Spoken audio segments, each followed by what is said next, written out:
Sure, I just wanted to talk a little bit today about the fact that we've seen a very troubling crime trend in recent weeks, especially on the west half of District 7.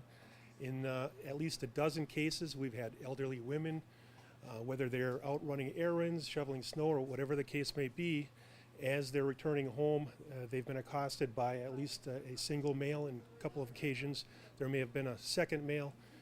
They were strong-arm robbed, which means they were knocked to the ground and their purses and belongings were taken from them.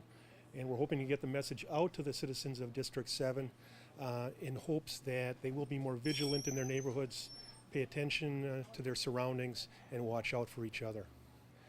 What we've found is that very often these women are traveling alone to and from stores, or in other cases just running errands or shoveling outside. As they're returning to their residence, they're approached by a male who generally tries to knock them down and take their purse. On a couple of occasions, he's actually pushed them into the house and taken some other items. All the cases are similar, but there are different words spoken, and he's approaching from different locations in every case. So we can't really say there's a specific pattern that they should be watching out for. What we are asking the citizens to do is watch out for each other. And of course, as far as the elderly victims are concerned, we're hoping that they do pay attention to their surroundings. I know very often when they're returning home, they feel safe in their neighborhood, but they really should be paying attention as they're approaching their house, especially at night. Watch for suspicious people or vehicles. And I would hope that if they have family or friends that are at home, when they're returning home, it might be a good idea to call ahead and just let the family or friends know that they're arriving, so people can be watching out for them as they return home.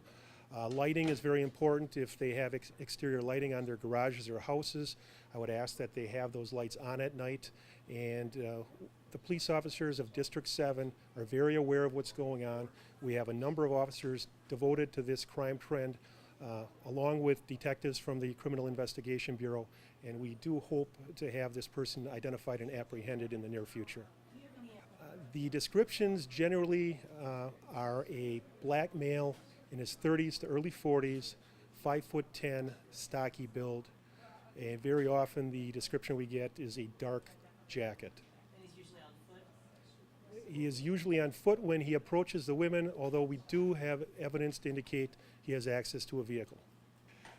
We don't know how they're being targeted. We're re-interviewing a lot of the victims. We do believe that as they're out running errands, shopping, or whatever the case may be, they may be followed to their residences. That does appear to be the case, at least in some of the instances.